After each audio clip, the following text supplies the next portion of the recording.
Oke, teman-teman, ini dia. Aduh, aku gede lagi.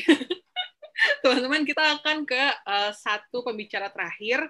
Ini maaf ya, Magic Shop sedikit aja waktunya kita ambil, tapi kita mau menyambut satu pembicara terakhir yang adalah seorang ilustrator yang membantu kita nih untuk desain tiket yang adalah tiket manis yang teman-teman terima di email. Ini adalah ilustratornya, ada Kak Nita Darsono. Halo Hai, Kak. hai, halo, Kak halo. Nita ini biasanya Kak, iya, Apa? Kenapa? biasa dipanggil Kak Nici. Iya, boleh. Oke. Aku kenalkan dulu ya Kak. Jadi Kak Nici ini adalah seorang ilustrator lepasan dan kegemarannya adalah mengarsipkan kegiatannya sehari-hari sebagai visual diary. Nah, visual diary kayak apa? Mungkin teman-teman juga bisa tanya ya. Lalu mulai dari menu makanan, buku, musik, film, hingga pemikirannya dituangkan dalam bentuk ilustrasi. Nah, isu terkait dengan kesetaraan gender dan kesehatan mental menjadi fokus dalam Kanichi berkarya. Bagi Kanichi ini penting untuk terus bersuara agar masyarakat semakin aware dan menganggap serius kedua isu tersebut. Karya-karya Kanichi sudah dipamerkan di beberapa galeri di Indonesia, diterbitkan dalam bentuk buku dan juga majalah. Nih, apa namanya istilahnya teman-teman nih yang pengen tahu sebenarnya di dunia kesehatan mental tuh apa aja nih, aku persilakan kepada Kanichi, aku berikan Army Bomb untuk bisa cerita. Silakan Kak. Mana aku terima? Hah, Kak, aku mau ini ya, boleh share konten ya. silakan. Oke, sebentar. Oke, ya, tunggu, tunggu, tunggu. Satu, oke. Oke, aku uh, terima kasih ya teman-teman sudah uh, mengundang aku di sini untuk ngomong, untuk cerita lebih tepatnya. Um, Sebenarnya ini apa ya, kayak semacam cerita personal banget untuk aku gitu. Perjalananku gimana ceritanya uh, bisa kenal sama BTS. Oke, salam kenal dulu ya semuanya. Nama aku Nita Darsono atau biasa dipanggil Nici. Aku adalah seorang ilustrator lepasan. Pekerjaanku membuat ilustrasi seperti yang tadi udah diceritain sama Puspa. Ilustrasinya produk, makanan, buku cerita, artikel, dan semacamnya. Namun di luar pekerjaan itu, aku menggunakan ilustrasi sebagai wadah untuk menyuarakan pemikiran atau sekedar mencatat kejadian sehari-hari. Uh, Sama kayak Mbak Suri kayaknya ya, tadi sempat dibilangin juga bahwa uh, perjalananku sama BTS ini juga enggak, ya agak agak nggak disangka-sangka sih gitu. Aku kenal BTS pertama kali itu dulu waktu era idol. Waktu itu cukup seru sih, maksudnya ngeliatin apa namanya, ngeliatin videonya bagus, lagunya juga catchy gitu kan. Uh, Terus setelah itu tahun 2018 kan itu kayaknya era bersamaan dengan mereka campaign yang love yourself, ya love yourself ya yang sama UNICEF itu kan. Ya di situ sih aku menikmati musiknya tapi sekedar casual aja gitu sampai beberapa tahun yang lalu eh ada sebuah kejadian yang ya cukup apa ya, jadi milestone dalam hidupku gitu. Jadi aku udah punya pasangan. Pasanganku itu 7 tahun yang lalu terkena radang otak yang efeknya tuh membuat dia lumpuh dan belum sepenuhnya sadar sampai sekarang gitu. 5 tahun pertama sih aku ngerasa kayaknya baik-baik aja sih. Kayak aku menikmati dan mensyukuri semua momen yang ada gitu ya. Hingga suatu saat itu tepatnya mungkin 2 tahun yang lalu ya. Aku tuh ngerasa sangat-sangat kesepian sih. Kayak ada sesuatu yang kosong gitu. bukan sepi karena nggak ada keberadaan orang gitu, nggak juga gitu, tapi ada kayak ada yang hampa gitu. Itu sih awalnya aku pikir kesepian apa sih gitu. Ya aku kan tinggal kumpul-kumpul aja sama teman-teman atau sama keluarga atau sama saudara. Eh, pada saat itu kan belum pandemi ya, jadi kumpul-kumpul masih gampang banget gitu. Tapi setelah semakin kesini, semakin aku yakin nih kayaknya bukan ini sih gitu, kayak eh, bertemu sama teman-teman atau sama keluarga itu tidak membuat aku merasa lebih baik gitu. Masih aja aku ngerasa kesepian gitu. eh ya aku tuh kangen banget gitu sama pasanganku, karena eh, kami tuh practically melakukan segalanya mungkin hampir selalu bersama-sama gitu. Dia adalah teman diskusi, dia teman main, teman bercanda, teman berantem, ya pokoknya teman segalanya gitu. Terus ini membuat aku mempertanyakan, kok bisa aku nih kesepian gitu. Padahal literally dia tuh ada di sini, di secara fisik itu ada di dalam jangkauanku gitu. Kok kayaknya aku tuh nggak bersyukur banget ya gitu. Dan ini membuat aku menyalahkan diri sendiri, kayak ya ini nggak fair sih gitu kalau aku menuntut sesuatu dari dia, sementara dia juga kalau ditanyain pasti dia juga nggak mau berada di posisi seperti ini kan gitu. Ya abis itu aku juga ngerasa agak bingung ya, karena aku tidak bisa mengelak perasaan perasaanku gitu. Kayak apalagi itu awal masuk pandemi, dan dampaknya pasti ya semakin semakin membuat kita ya semakin rentan dan yang memperparah sih gitu. Ya mungkin ini tuh perasaan baru sih. Aku baru pertama kali ngerasain seperti ini. Dan kalau dilihat-lihat sebenarnya selama ini hidupku tuh juga sebenarnya nggak mulus-mulus banget gitu. Ada aja sih maksudnya konflik, baik itu di keluarga atau di pekerjaan gitu. Jadi aku bisa bilang bahwa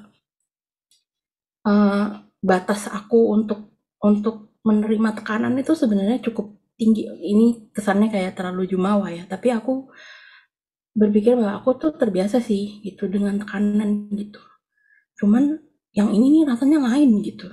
Kayak ya perasaannya baru gitu, dan aku bisa bilang bahwa titik ini tuh mungkin titik terendah sih dalam hidupku, yang sebelumnya aku tuh nggak pernah ngerasa semenderita ini ya dalam tanda kutip itu. Terus dan sejujurnya aja aku udah lelah dan hampir berhenti berusaha. Lalu ya ini aku quoting bukunya NKCTHI ya. Nanti kita cerita tentang hari ini gitu. Di saat kita berhenti berusaha, disitulah semesta bekerja gitu. Nah ini nih, ini entah dapat energi dari mana gitu. Sampai akhirnya aku tuh randomly ngeliat pidato Class of 2020-nya BTS. Waktu itu Juni 2020 ya, commencement speech itu. Dan terutama di bagian J-Hope yang tentang menyerah. Quote-nya bisa dilihat kayak gini. Kita semua tahu bahwa J-Hope itu salah satu member yang udah mau cabut kan dari BTS waktu itu. Jadi dia tahu banget nih rasanya kayak gimana gitu. Dan pada saat itu tuh langsung sih seketika nangis dong ya, pecah berantakan gitu sih, karena tuh emang wah gila sih, ini relate banget, dan itu langsung headshot banget. Tapi di saat yang bersamaan tuh kayak ngasih semangat banget gitu. Nah dari situ sih switch pointnya gitu, dimana aku akhirnya masuk ke speech-speechnya mereka, terus ke lirik-liriknya mereka gitu. Menurut aku tuh cukup ajaib sih gitu. Ya aku bilang ajaib karena aku nggak ngerti bahasanya kan gitu. Jadi kayak butuh usaha lebih untuk mencari terjemahannya. Ya pada saat itu kan mungkin nggak segampang sekarang kali ya. Maksudnya untuk mencari terjemahannya lagu itu kan kita butuh membandingkan beberapa versi bahasa Inggris ya, lirik bahasa Inggrisnya untuk akhirnya benar-benar tahu mereka ini ngomong apa sih gitu. Dan begitu ngerti, terus relate, terus ya pasti terus emosional dan menangis tentu saja. Kayaknya siklusnya gitu terus sih. Ada beberapa lagu yang emang ngasih frekuensi khusus ya, narik aku itu untuk gali lebih dari sekedar nada atau melodi gitu. Buatku tuh lagunya Love Myself itu ya tentu saja, terus sama Zero Clock sih, sama kayak Mbak Lucy gitu tadi, sama Young Forever ya. Itu sih, itu lagu yang waktu awal-awal tuh mungkin sampai sekarang ya kalau ngedengerin tuh masih ugly cry gitu sih ya. Nah, balik lagi soal ke perasaan baru yang aku rasain kemarin gitu, kayak aku tuh kan memberikan panggung nih, ibaratnya aku lagi oke, aku mengenali perasaan yang baru. Ini nih ada lembaran baru yang masih kayak kalau misalnya ini masih kinyis-kinyis ya, kalau orang Jawa bilang tuh kinyis-kinyis. Ada perasaan baru yang aku masih belum akrab, tapi aku mengenali ini gitu. Ada sedikit rasa bangganya gitu, kayak menemukan sisi yang baru gitu. Terus ya aku jadi pengen cerita, pengen berbagi sama orang-orang gitu, orang-orang terdekat ya, tentang pengalamanku, apa yang udah aku alamin dan bagaimana akhirnya aku bisa merasa lebih baik dengan BTS gitu. Tapi ternyata ya tentu saja tidak bisa mudah diterima ya, karena ini BTS ya, kita tahu tadi teman-teman juga udah sempat ngomongin judgementnya kayak gimana, yang ini halu lah, yang yang fandom buta lah, yang lebay lah gitu. Ya makin aku berusaha untuk membuat mereka mengerti gitu. Ini nih gede nih efeknya buat aku gitu. Tapi kayak mereka semakin resisten gitu, makin ngerasa aku nih lebay banget gitu. Jadi ya udah sih. Ya sama kayak Mbak Lucy tadi bilang gitu, ya aku nggak butuh kamu setuju sih kayaknya ya gitu, kayak when you don't get it then you don't get it gitu. Jadi aku ya berhenti mencari validasi dari mereka, nggak, ya udah menikmati sendiri aja gitu, atau mungkin berbagi lewat karya ya. Itu sih gitu, masing-masing kayaknya kita tuh semua pasti punya battle-nya sendiri-sendiri gitu, dalam keadaan normal pun ya, apapun artinya itu tuh cukup apa ya, cukup challenging gitu loh, apalagi dalam keadaan seperti ini gitu ya. Sekarang sih buatku um, apa ya, buatku ini kayak goal utamanya adalah gimana kita bisa survive aja gitu, buatku sih ya. Kita tuh dalam artian aku dan suamiku gitu, kayak aku sudah kayak apa ya, berusaha mengikhlaskan kayak resolusi-resolusi atau apa namanya, rencana jangka panjang gitu, kayaknya udah ya udahlah ya gitu, yang penting kita survive aja gitu sekarang. Kayaknya itu tuh udah pencapaian banget gitu. Terus ya sekarang sih aku merasa lebih baik. Sekarang aku ngerasa keadaan mentalku tuh cukup baik. Cuman aku juga tidak menutup kemungkinan bahwa nanti akan merosot lagi gitu. Cuman kali ini aku lumayan lebih pede sih, karena terima kasih kepada BTS dan terutama J-Hope gitu. Karena sekarang aku dan kita semua punya mantra gitu. Kalau udah mau nyerah, ya udah just this once, kelarin sekali aja.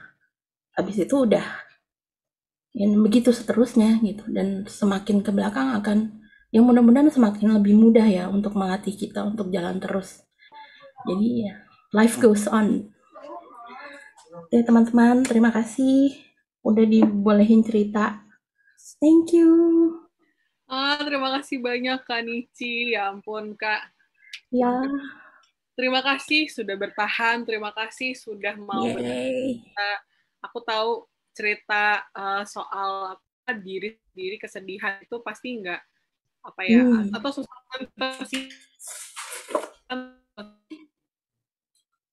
Anici tadi apa namanya sudah berbagi cerita dan ilustrasinya dan juga bisa apa ya membuat kita merasa nggak sendirian yang usaha untuk bisa survive di masa sekarang ini juga kita semua gitu ya. Cita-cita kita pengen dulu, tapi yang penting kita semua bertahan tuh udah masuk dalam prestasi gitu ya. Yes. Oke, makasih banyak kan. Thank you. Aku udah armnya.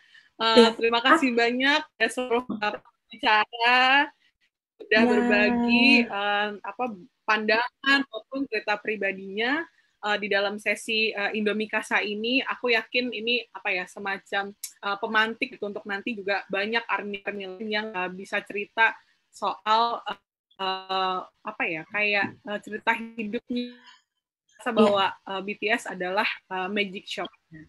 Nah, karena kita